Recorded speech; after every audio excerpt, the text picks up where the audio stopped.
વિદ્યાર્થીઓ અને વાલીઓ, ઘણા બધા સ્ટુડન્ટ્સનો એડમિટ કાર્ડ ડાઉનલોડ થતો નથી. એનટીએના સર્વરમાં પ્રોબ્લેમ છે. જ્યારથી રિલીઝ થયા છે ત્યારથી કોઈને કંઈ પ્રોબ્લેમ આવે છે.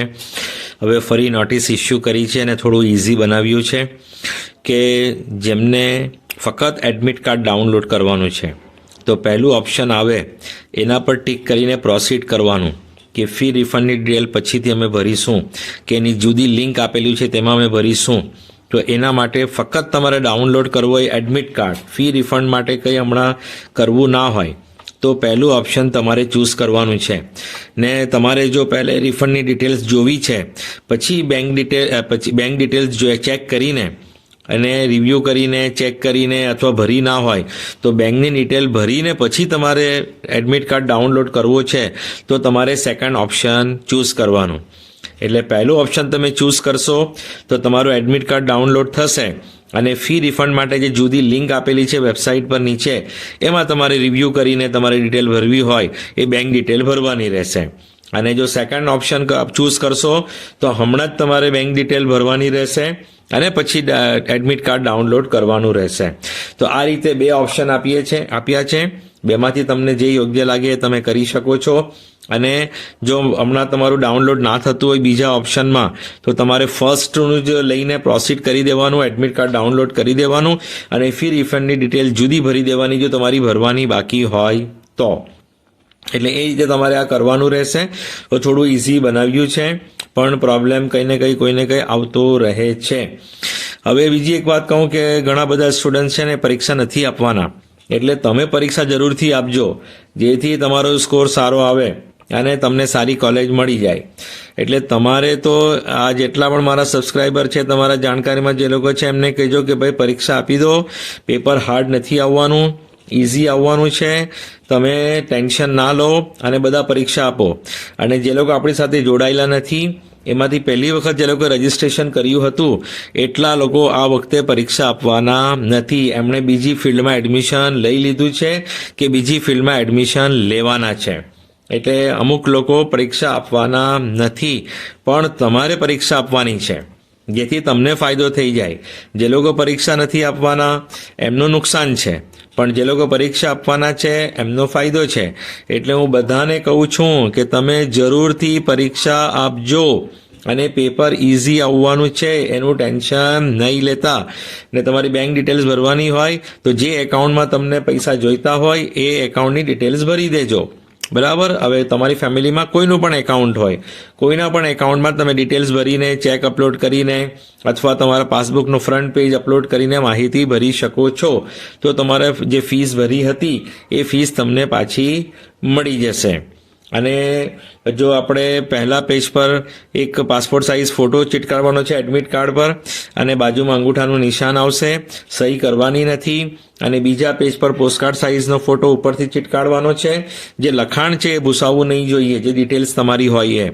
એનટીએનું લખાણ ભૂસાઈ જાય, એનટીએનો લોગો ભૂસાઈ જાય તો એ ચાલશે પણ આપણી ડિટેલ લખેલી હોય એ ભૂસાવવું નહીં જોઈએ. એટલે કે એના નીચે એના ઉપર આપણો પોસ્ટકાર્ડ સાઇઝ ફોટો નહીં આવવો જોઈએ કે પાસપોર્ટ સાઇઝ ફોટો નહીં આવવો જોઈએ. આપણી ડિટેલ્સ બરાબર દેખાવી જોઈએ. અને ત્રીજા પેજ પર છે ને ઇન્સ્ટ્રક્શન આપી છે. એમાં જો ખાસ વાત શું છે, હમણાં સુધી શું હતું કે ભાઈ એક ફોટો ચિટકાવવાનો પાસપોર્ટ સાઇઝ અને બીજા પેજ પર એક પોસ્ટકાર્ડ સાઇઝ ફોટો ચિટકાવવાનો, આટલું જ વાત હતી, અંગૂઠાનું નિશાન. પણ હવે નવી વાત શું છે કે 2 પાસપોર્ટ સાઇઝ ફોટો લઈ જવાના છે એટેન્ડન્સ શીટ પર ચિટકાવવા માટે. જે ત્રીજા પેજ પર ડાઉનલોડ તમે એડમિટ કાર્ડ કરો છો, ત્રીજા પેજ પર જે ઇન્સ્ટ્રક્શન છે બધી વાંચવાની છે. એમાં લખ્યું છે કે તમારે 2 પાસપોર્ટ સાઇઝ ફોટોગ્રાફ સાથે લઈ જવાના છે. ચિટકાળિયા છે એ તો છે જ, પણ ચિટકાળિયાની સાથે તમારે 2 પાસપોર્ટ સાઇઝ ફોટા જુદા લઈ જવાના છે એટેન્ડન્સ શીટમાં લગાડવા માટે. અને બીજું ઇન્સ્ટ્રક્શન શું છે કે પહેલા કલાકમાં તમને વોશરૂમ જવા દેશે નહીં, બાયો બ્રેક નહીં આપશે. એટલે પરીક્ષા ચાલુ થાય ને પછી તમે વોશરૂમ કોઈ જવું હોય તો એ ના જઈ શકે. એટલે પરીક્ષા ચાલુ થવા પહેલાં તમે વોશરૂમથી ફ્રી થઈને આવજો. તમે જલ્દી એક્ઝામ સેન્ટર પહોંચી ગયા તો જલ્દી તમે ફ્રી થઈને, એટલે એક્ઝામ ચાલુ થાય એ પહેલાં માની લો કે 1 વાગે 1:30 વાગે ક્લોઝ થવાનો છે તો તમારે 1 વાગે ફ્રી થઈને આવી જવાનું.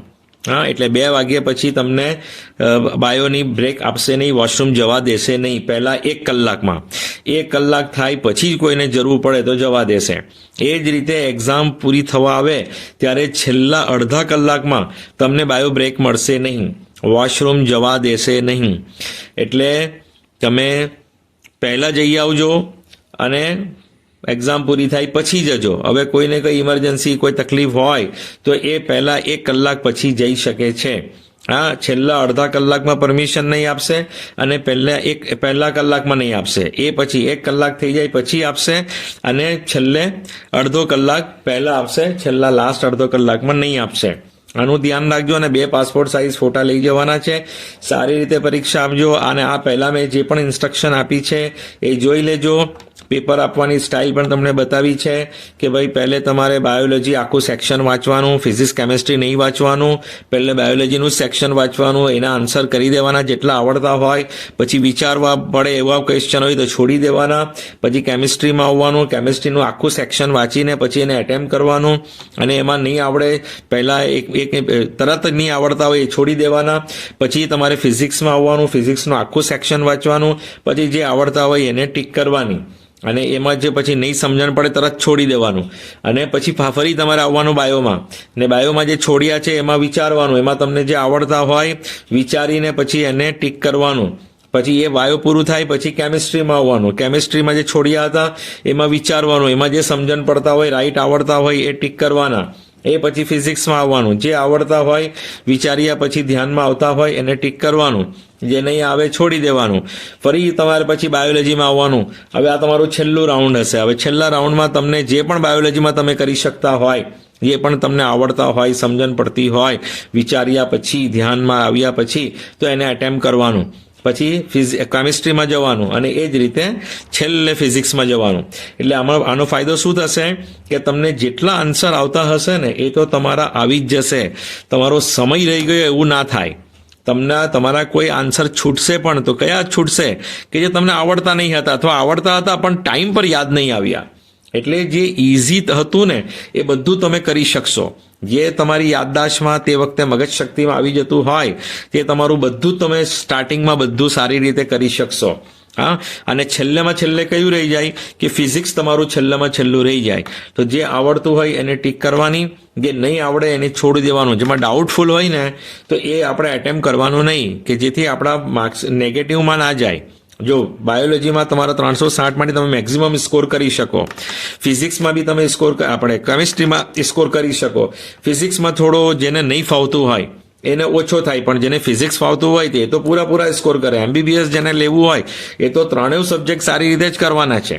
પણ હું એમના માટે કહું કે જે લોકો ક્વોલિફાઈંગ સ્કોર કે પછી મારે આયુર્વેદ, હોમિયોપેથ, ડેન્ટલમાં લઈ લેવું છે તો તમે ખાલી બાયોલોજી બી કરીને આવશો ને તો પણ તમારા સ્કોર આવી જશે. ફિઝિક્સ કેમિસ્ટ્રીને તમે અડશો નહીં ને, આવડતું એટલા અડો, જે નહીં આવડે એને છોડી દેશો ને ફક્ત બાયોલોજીને સારી રીતે એટેમ્પ કરશો, તમારા ક્વોલિફાઈંગ સ્કોર આવી જશે. પ્લસ ઉપર આવશે તમારો સ્કોર તો તમને હોમિયોપેથ, આયુર્વેદ, ડેન્ટલ આ તો તમને મળી જ શકશે. સમજી ગયા? જો MBBS લેવું હોય એના માટે 3 સબ્જેક્ટમાં બરાબર સારી રીતે પેપર આપવું પડશે. અને જેને ફક્ત આયુર્વેદ, હોમિયોપેથ કે ડેન્ટલમાં એડમિશન લેવું હોય એને બાયોલોજી પર ફોકસ કરવાનો, બાયોલોજી બરાબર ધ્યાનથી કરવાનું તો તમારો સ્કોર એટલો આવી જાય કે તમે આયુર્વેદ, હોમિયોપેથ કે ડેન્ટલમાં એડમિશન લઈ શકો. નેગેટિવ માર્કિંગથી બચજો. જે આવડતું હોય એને ટીક કરવાનું, તુક્કા મારતા નહીં, અદ્ધર પંચા દોઢસો કરતા નહીં, ટૂક્કા મારતા નહીં. જે આવડે એ જ કરજો જેથી તમારી બાયોલોજીની કમાઈ, બાયોલોજીમાં તમે જે પણ ગેઇન કરશો એ બધું તમારા ભાગે જમા રહેશે ને સ્કોર કાર્ડમાં એમ દેખાશે કે ભાઈ હા આટલો સ્કોર છે. ને તમે જો ભૂલ કરશો કે બાયોલોજીમાં તો સારું કર્યું પણ ફિઝિક્સ કેમિસ્ટ્રીમાં લોચા મારી ગયા, તમે ખોટા આન્સર આપી દીધા, નહીં આવડતા હતા એ પણ તુક્કો મારી દીધો, તો પછી તમારું ક્વોલિફાઈંગ સ્કોર પણ તમને પ્રોબ્લેમમાં નાખી શકે કે એટલો પણ આવે કે નહીં આવે. માટે બાયોલોજી પર ફોકસ કરજો અને કોના માટે આયુર્વેદ હોમિયોપેથ ડેન્ટલવાળાને કહું કે તમે બાયોલોજી પર ફોકસ કરજો અને બીજું જે આવડતું હોય કેમિસ્ટ્રી ફિઝિક્સમાં એ જ કરજો, નહીં આવડે એ છોડી દેજો. ને જેણે MBBS લેવું છે એને સારી રીતે બધા જ એટેમ્પ કરવાના છે, બાયોલોજી પણ, કેમિસ્ટ્રી પણ, ફિઝિક્સ પણ, ત્રણેય સારી રીતે એટેમ્પ કરશે તો જ એમનો સ્કોર એટલો હાઈ આવશે કે એમને આરામથી ગવર્મેન્ટ કોલેજ મળી જશે. Best of luck. Thank you so much for listening, liking, subscribing and sharing.